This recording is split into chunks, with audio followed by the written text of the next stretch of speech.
This is the Bahamas Tonight, the Northern Edition. Good evening, I'm Sabrina Brown. It's great to have you with us. Work is continuing on Grand Bahama's newest hotel property. Its opening is expected to relaunch the island's new and improved tourism product. As Natalie Martinborough tells us, the five-star resort will be supported by direct flights out of Canada. More than $20 million being invested in renovations at the former Reef Village, and the new and improved hotel property is expected to be unveiled soon.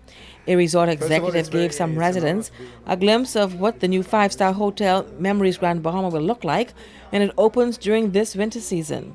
From a spectacular lobby and reception, shopping areas, Diamond Club Lounge, buffet, Teen Club and Juice Bar, a coffee bar, and 2 additional restaurants.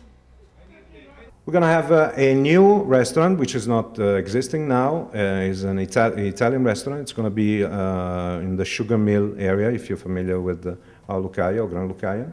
Okay? This is going to be serving dinner Italian style, Italian trattoria style. We're going to have a steakhouse restaurant.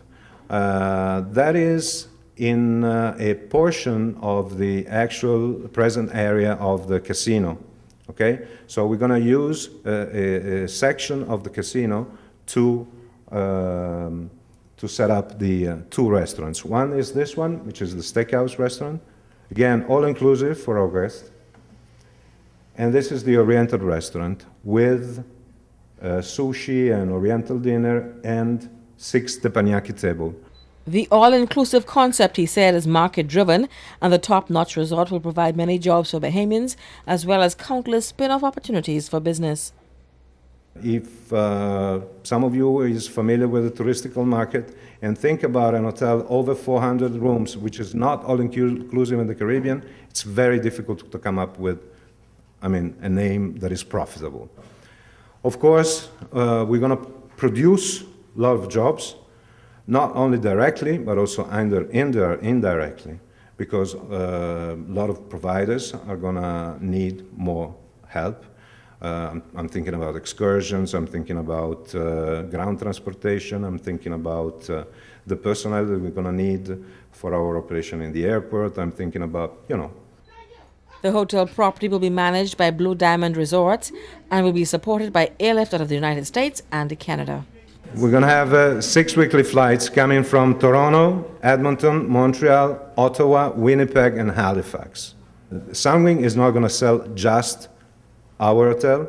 It's going to sell several other hotels here in the island, which will have a contract with us. So it's going to be a spread out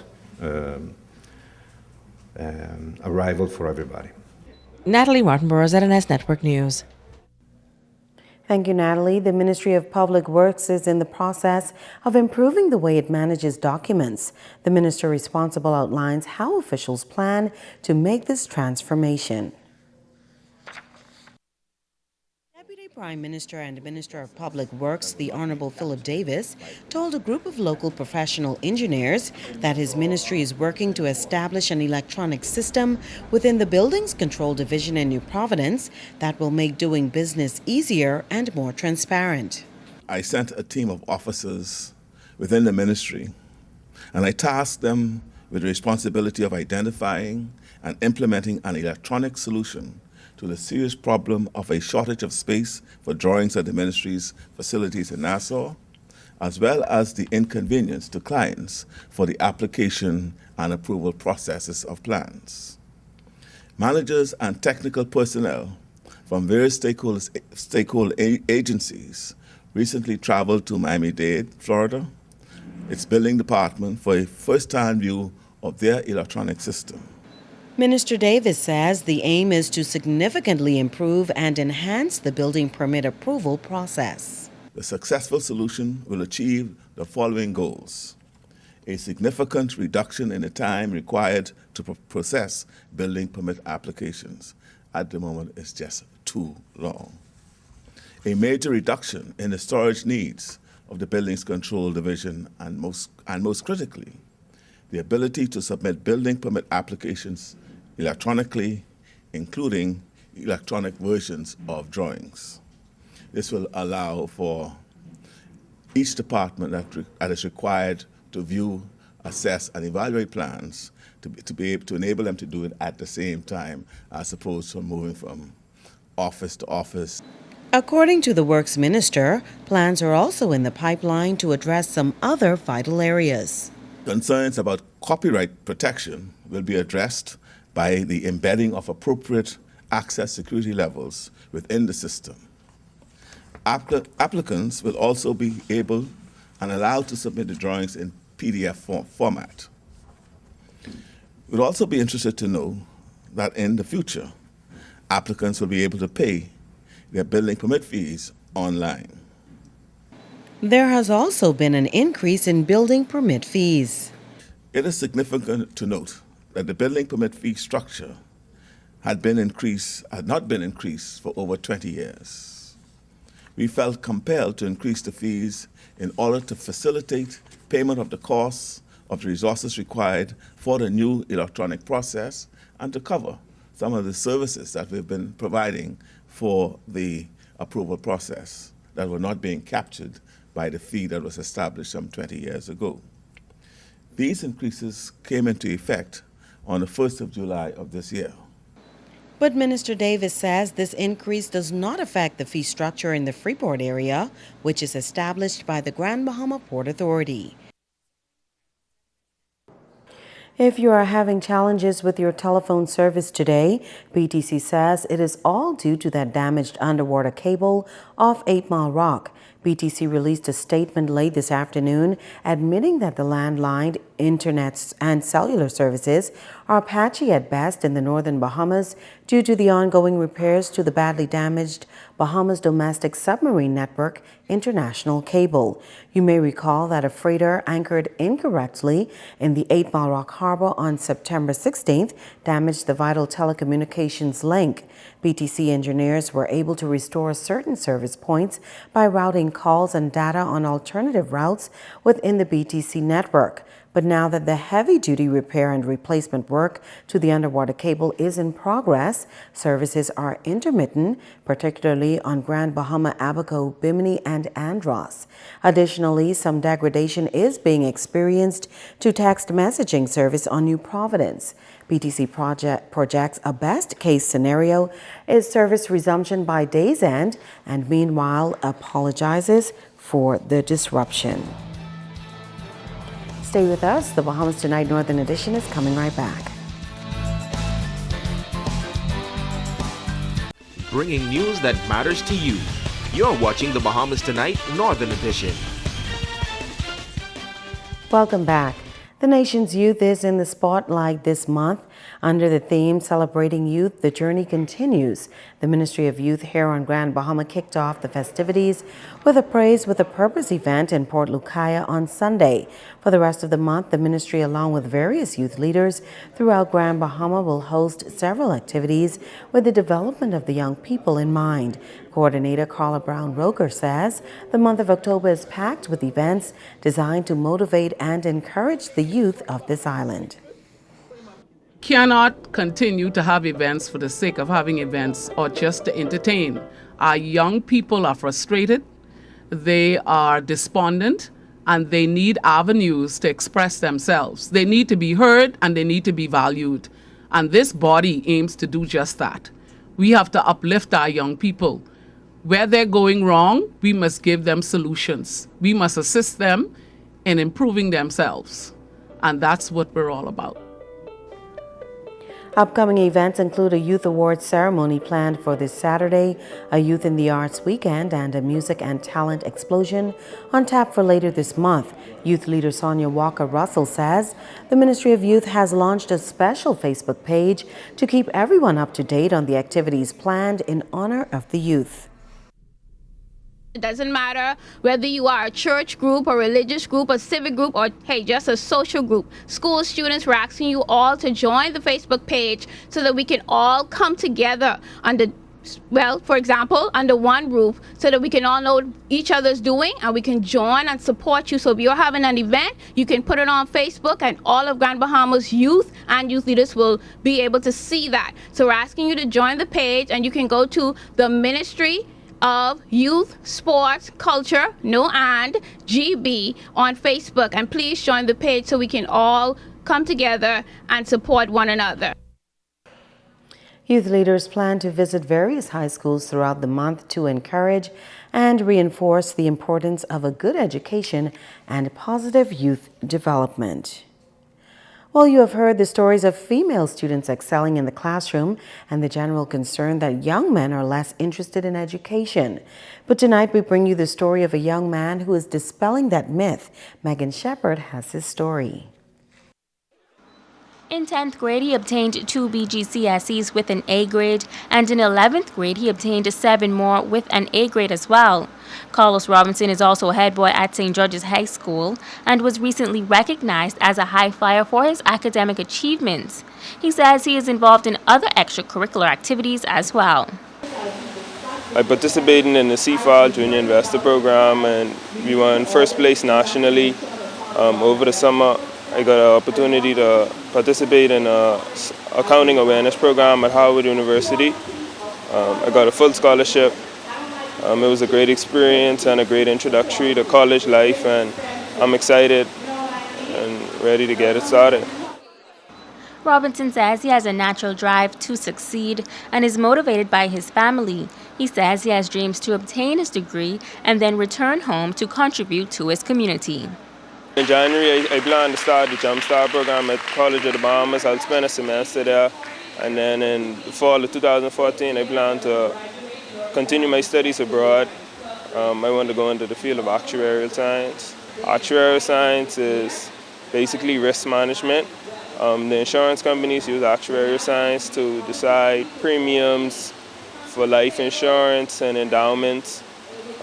So it's a lot of mathematics in the background of it, and I want to come back to the Bahamas and open up the first actuarial science firm.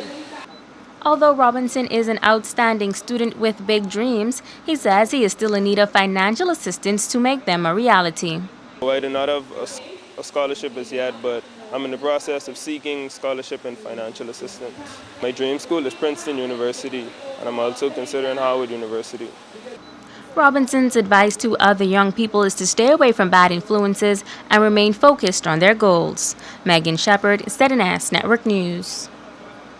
Good story, Megan. Tributes continue to pour in for the man known as the godfather of sports, Basil Nemore. Mr. Nemore, who passed away on September 16th, is being remembered for his generosity, particularly to the youth of this nation. Over the years, Mr. Nemore became a part of the Tabernacle Baptist Christian Academy family. Principal Norris Bain says the fallen businessman meant a lot to that private institution. Mr. Nemore spent a lot of time here at Tabernacle, and so he would often be on our campus talking to our students and sharing his story of where he came from, his boyhood days in Andros, and telling them what he had accomplished. And so he was very special to us here at Tabernacle Baptist Christian Academy. Secondly, Mr. Nemore was the patron of our tournament. There's a tournament every November here that is in his name, in his honor. And as long as God gives us grace and strength, and as long as his family would allow us, we plan on continuing that tradition of having this tournament in honor of Mr. Basil Nemore and, of course, his lovely wife Paula Nemore. But Bain says Mr. Nemore was not just a hero to Tabernacle Baptist. He says the former contractor had a big heart and his kindness was far-reaching.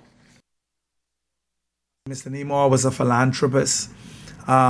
He was no nonsense. He spoke his mind. He let you know exactly what he felt on every issue. He loved children, and that is demonstrated by the way he gave to the young people of this country, not just in terms of money, but his time, his efforts, building parks and paying school fees, the things that Mr. Nemore has done. He's definitely a hero in the Commonwealth of the Bahamas, and he's certainly going to be missed. A memorial service for Mr. Nemore will be held on Grand Bahama tomorrow evening at the Pro Cathedral of Christ the King at 6:30. He will be laid to rest this coming weekend in New Providence. In other news, the month of October is being observed as Cancer Awareness Month. Here on Grand Bahama, a local establishment is attempting to bring greater awareness about the disease that is prevalent among Bahamians. Joan Davis-Roll reports. The color pink is in full bloom at Sheba Cafe as officials there are joining in the cancer awareness campaign. Through this month-long observance, they are hoping to do their part to bring greater awareness to the dreaded disease.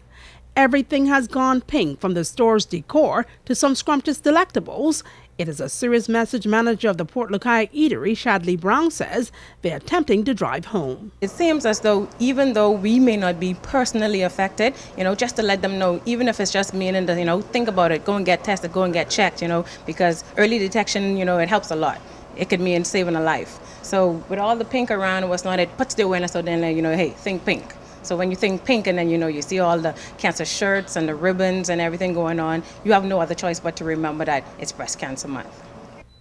An elated Norma Headley, president of the Grand Bahama Cancer Association, says she's thrilled to see that more persons, in particular businesses, are taking an active role in promoting cancer education. I was so surprised this morning when I came here to see all this pink and the people are here having breakfast.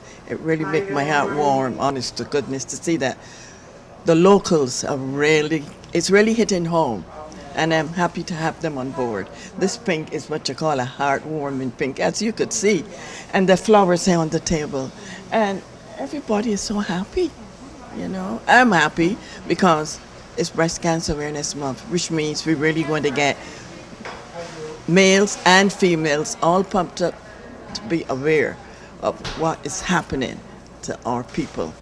Awareness, she says, is the key to combating the disease. Headley is calling on other corporate entities to join in the cause. We have to get on board right away. It's called early detection.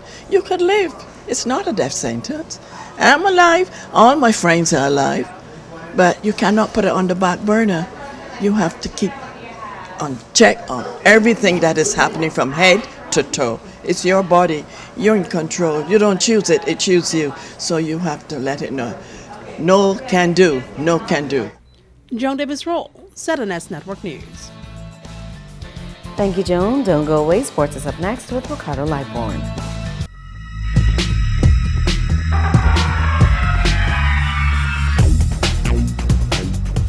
Everybody, welcome to Sports. I'm Ricardo Lightborn. This one goes out to Gary and Ina Pinder celebrating their anniversary. Demetrius Pinder, the Golden Knight.